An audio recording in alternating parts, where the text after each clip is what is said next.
fact that the Green Party position on this legislation is that it is abusive, that this legislation degrades beneficiaries, that it encourages the community to have a negative and very destructive attitude towards beneficiaries. And I think we saw the support for the government's position that beneficiaries are somehow inherently bad in the Welfare Working Group's report, which made all sorts of ridiculous and unsubstantiated claims about beneficiaries, including the ridiculous $50 billion figure, which has been largely completely discredited, even by fairly conservative media. So this legislation, we're working through the committee stages, and there are a number of amendments on the table, and the Green Party will be supporting those amendments that try to alleviate or mitigate some of the damage that this legislation is doing.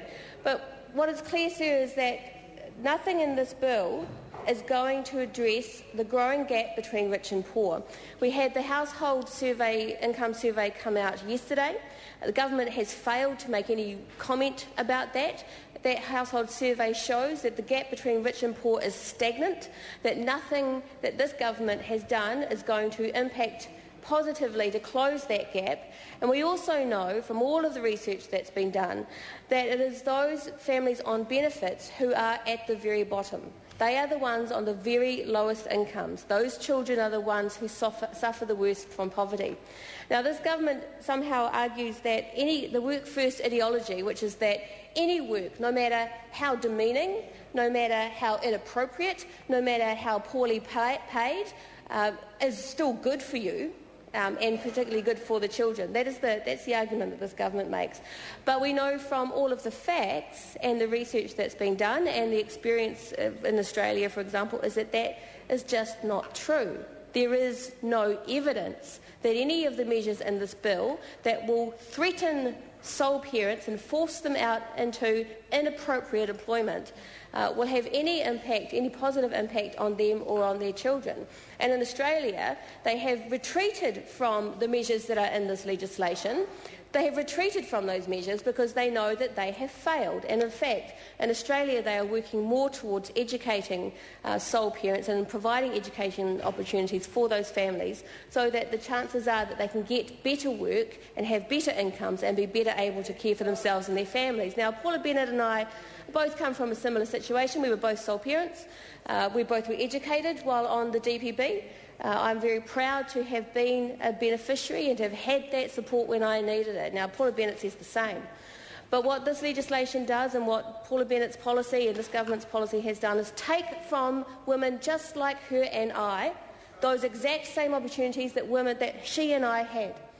Women on the DPB now, sole parents on the DPB, will not have access to the educational opportunities. In fact, what will happen now is they will be forced out on threat of losing the very money that they need to pay their power bill, to pay their rent and to get food on the table for their kids. On threat of losing that very desperately needed income, they will be forced into taking inappropriate employment that is likely to be demeaning and not advantage them or their children in any way.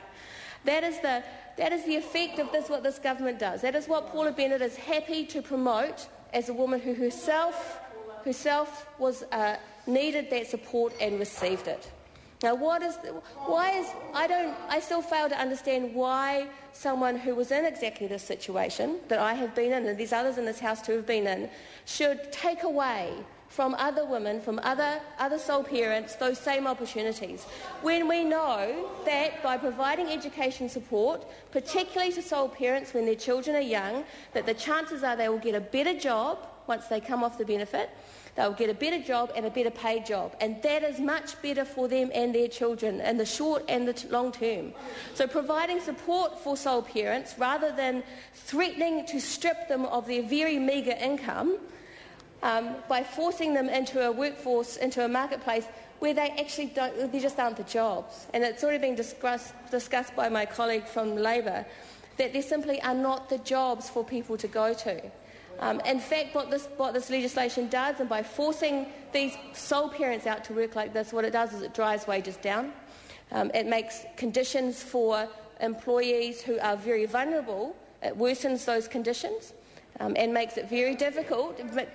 Makes it very difficult for employees in this situation to exercise any kind of control over their lives. Parenting is a full-time occupation. If you want to do a good job of it, you need to be able to do it full-time. I call Moana